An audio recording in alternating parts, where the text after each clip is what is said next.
میرا آخری سوال ہے سر کہ لوگوں کے جو رویے ہیں ایک دوسرے کے ساتھ وہ اتنے زیادہ حاسدانہ کیوں ہیں؟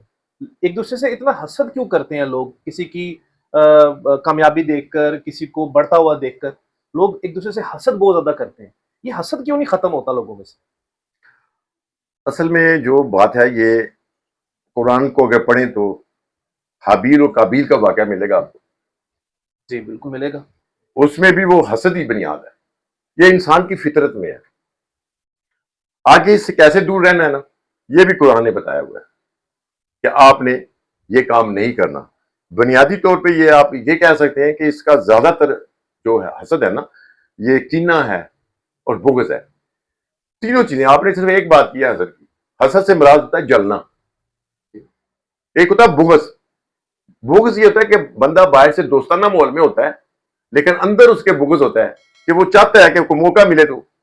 اس کی نشانی یہ ہوتی ہے کہ آپ جب لوگوں میں بیٹھے ہوتے ہیں نا، آپ دیکھیں جو آپ کی ہر بات کو آپ کے اوپر اختلاف کرے گا نا، آپ 10 دوستوں میں بیٹھے ہوئے ہیں تو آپ سمجھ لیں اس کے اندر بغض ہے. جو آپ کے ہر بات کے اوپر آپ کے ساتھ آپ کے اپوزٹ چلتا ہے. ٹھیک. لیکن اگر اسے موقع ملے، مثال کے طور پر آپ کسی کی لڑائی ہو جاتی ہے، ٹھیک ہے، تو وہ چھڑانے کے بہانے آپ کو پکڑ لیتا ہے، 2 مکے ڈلوا دیتا ہے اس کا. یہ دیکھیں، یہ ہوتا ہے بغض. اور کینہ اس سے زیادہ خطرناک ہوتا ہے. کینہ یہ ہوتا ہے کہ وہ وقت کے اور موقع کے انتظار میں ہوتا ہے کہ میرے پاس وہ وقت آئے جب میرے پاس طاقت آ جائے تو میں اس کو نا چبا جاؤں. صحیح. چبا جاؤں اس بندے کو. یہ ہے کینہ.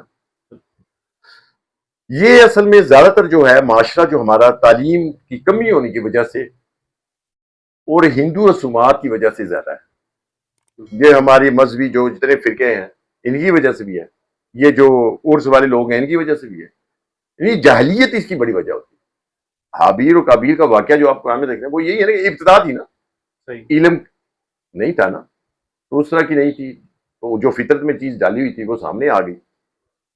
تو پھر اللہ تعالیٰ نے اسی کو مثال بنا کے لوگوں کو تربیت دی، نصیحت دی قرآن پاک میں بھی کہ لوگوں کے ساتھ حسن سلوک کرو، عدل کرو، احسان کرو، رشتہ داروں کا خیال رکھو.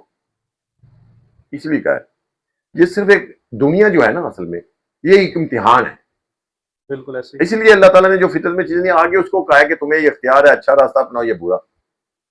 اگر اچھا اپناتے ہو راستہ تو آپ لہم البشریٰ فی الحیات الدنیا والآخرہ، ملاخر پھر دنیا کے لیے بھی آخرت کے لیے خوشخبری ہے. خبری ہے.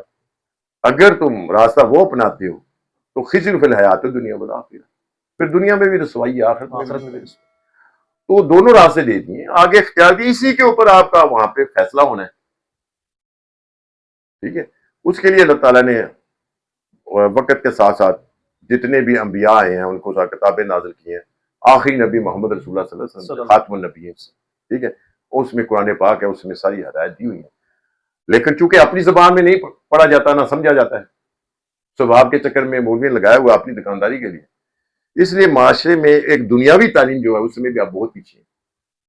ہم دنیاوی تعلیم میں دنیا دیکھیں نا، مغرب جو ہے یورپ، یو کے، امریکہ، کینیڈا، ان لوگوں میں اتنا زیادہ نہیں ہے. وہ تعلیم میں بہت زیادہ، کسی کو اللہ جو قانون کی حکمرانی ہے، لوگوں کے مسائل حل ہوتے ہیں. کسی کو کسی کے ساتھ نہیں ہے. جس معاشرے میں لوگوں کے مسائل حل نہیں ہوتے نا، مطلب اسٹیٹ کو رسپانسبلٹی لیتی، وہاں پہ لوگ جو ہوتے ہیں نا وہ ایک دوسرے کو اپنی مدد کے لیے پکارتے ہیں.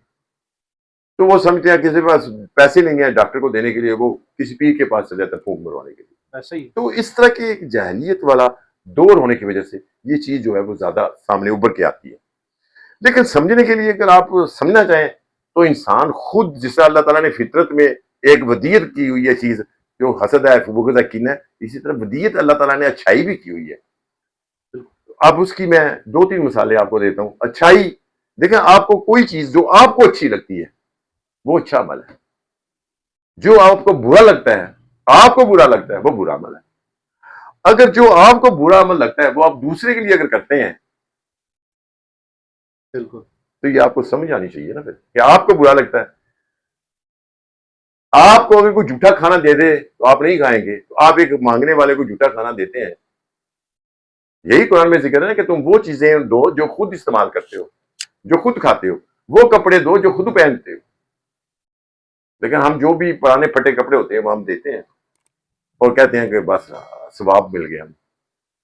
اس طرح سے جو ہے نا، سمجھنے کی ایک چیز یہ ہے سب سے بڑی، میں کہوں آپ کو فطرت نے اگر ایک دفعہ بغض، حسد، بغض، کینہ آپ کے اندر موجود ہے نا، تو دوسری طرف اچھائی بھی آپ کے اندر اللہ نے بدیت کی ہے کہ جو چیز آپ کو اچھی لگتی ہے وہی اچھائی ہے، جو آپ کو بری لگتی ہے وہی برائی ہے. تو ازل سے ہے نا، ہر بندے کو پتا ہے نا، کوئی بندہ کسی کو آپ گالی دیں گے یا آپ کو کوئی بندہ گالی دیتا ہے آپ کو اچھا نہیں لگے گا. آپ کو اگر کوئی ملاوٹ والا دودھ دیتا آپ کو اچھا نہیں لگے گا. آپ کو کوئی ملاوٹ والی چیز کھانے پینے کی دیتا آپ کو اچھا لگے گا. جو آپ کو اچھا نہیں لگے گا اس کا مطلب یہ اچھائی آپ کے اندر تو موجود ہے نا. بالکل آپ کو پھر برائی نہیں کرنی چاہیے. آخری سمجھنے والی بات جو ہے وہ میں آپ کو سمجھا دیتا ہوں، اگر تھوڑی سی اس پہ آپ زور لگائیں. دیکھیں اگر آپ پیدا ہوئے نا، آپ کے بھی آگے بچے پیدا ہوئے ہیں. جب آپ پیدا ہوئے تو آپ کے ماں باپ نے مٹھائی تقسیم کی تھی. آپ کے بچے پیدا ہوئے ہیں، آپ نے بھی مٹھائی بڑی شوق سے کھائی. اب وہ مٹھائی نہ تو آپ نے کھائی تھی، نہ آپ کا جو بچہ پیدا ہوا نہ اس نے کھائی ہے. وہ مٹھائی آپ نے کن کو کھلائی تھی؟ لوگوں کو کھلائی. جو آپ نے کیوں کھلائی تھی لوگوں کو؟ ان لوگوں کو کھلائی تھی خوشی میں، لوگوں کو کھلائی تھی، لوگوں کو کھلائی ہے نا. جی جی بالکل. اور جب آدمی مر جاتا ہے تو جو رسومات ہمارے ہاں چل رہی ہیں اس میں آپ دیگے کھڑکاتے ہیں، ختم کراتے ہیں، کل کرواتے ہیں. کن کو کھلاتے ہیں؟ لوگوں کو. لوگوں کو کھلاتے ہیں. تو سوچنا چاہیے نا، جب میری پیدائش پر لوگوں کو کھلایا گیا، جب میرے مرنے پر لوگوں کو کھلایا، مرنے پر لوگوں کو کھلایا جا رہا ہے، اس کا مطلب ہے لوگوں کا کوئی حق ہے. وہ جو حق ہے میں درمیان میں زندگی میں کیا ادا کرتا ہوں. اگر میری پیدائش پہ خوشی میں ہم لوگوں کو مٹھائی تقسیم کریں، مرنے پر ہم دیگے چڑھائیں، ختم کل دیے، تو جب اتنی زندگی وہ جیا ہے اتنی زندگی میں لوگوں کا اس نے خیال کیا ہے.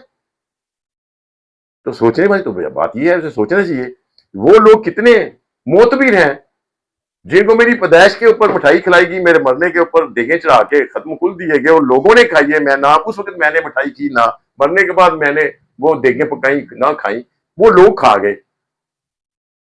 تو سبق ہے باقی زندہ رہنے والوں کے لیے، وہ درمیان کا جو پیریڈ ہے جس میں آپ زندہ رہے ہو، اس میں لوگوں کی اہمیت کتنی ہے،